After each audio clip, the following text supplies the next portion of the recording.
Women's 24 चॅनलमध्ये पुन्हा एकदा स्वागत आहे. अमरावतीमध्ये महाराष्ट्र अंधश्रद्धा निर्मूलन समितीच्या जिल्हा व शहर शाखेची पाक्षिक सभा उत्साहात पार पडली.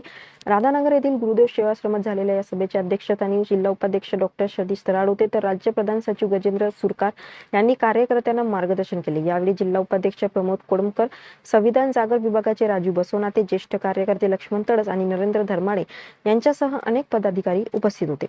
सभेत विस्तारित जिल्हा कार्यकारिणीच्या निर्णयाचा आढावा घेण्यात आला. तसेच जिल्हा व शहर शाखेने राबवलेल्या सामाजिक आणि जनजागृती उपक्रमाचे सादरीकरण करण्यात आले. आगामी काळात संघटन विस्तार, नवीन शाखा स्थापन करणे आणि विवेकवादी विचार गावागावापर्यंत पोहोचवण्यासाठी विशेष नियोजनही करण्यात आले.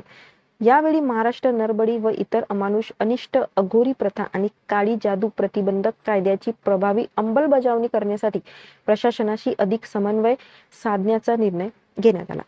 अंधश्रद्धा विरोधी मोहीम अधिक व्यापक करण्यासोबतच वैज्ञानिक दृष्टिकोनाचा प्रसार आणि विवेकवादी विचार समाजात रुजवण्याचा निर्धार व्यक्त करण्यात आला. बैठकीत येत्या 9 ऑगस्ट रोजी गुरुदेव सेवाश्रम येथे तुकडोजी महाराज आणि अंधश्रद्धा निर्मूलन या विषयावर परिसंवाद आयोजित करण्याचा निर्णय घेण्यात आला. याशिवाय भुवाबाजी विरोधी संघर्ष परिषद, लेखन वाचन कार्यशाळा आणि विविध जनजागृती उपक्रम राबवण्याचे नियोजनही करण्यात आले. या कार्यक्रमात अमरावती शहर शाखेचे नवनियुक्त अध्यक्ष मिलिंद तायडे यांचा सत्कार करण्यात आला. तसेच वार्तापत्राच्या 5 वर्षाच्या यशस्वी वाटचालीनिमित्त 2 नवीन वर्गदारांची नोंदणी करण्यात आली. विवेकवादी विचार अधिकाधिक लोकांपर्यंत पोहोचवण्यासाठी वार्तापत्राचा विस्तार करण्याचा संकल्प व्यक्त करण्यात आला. कार्यक्रमाचे संचालन मंजू वासनिक यांनी तर सचिन खोब्रागडे यांनी आभार मानले. महाराष्ट्र अंधश्रद्धा निर्मूलन समितीचे गीत सादर करून कार्यक्रमाचा समारोप करण्यात आला.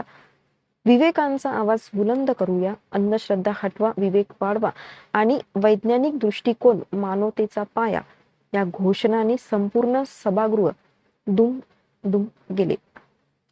अशाच अपडेटसाठी बघत रहा उमेश 24 चॅनल.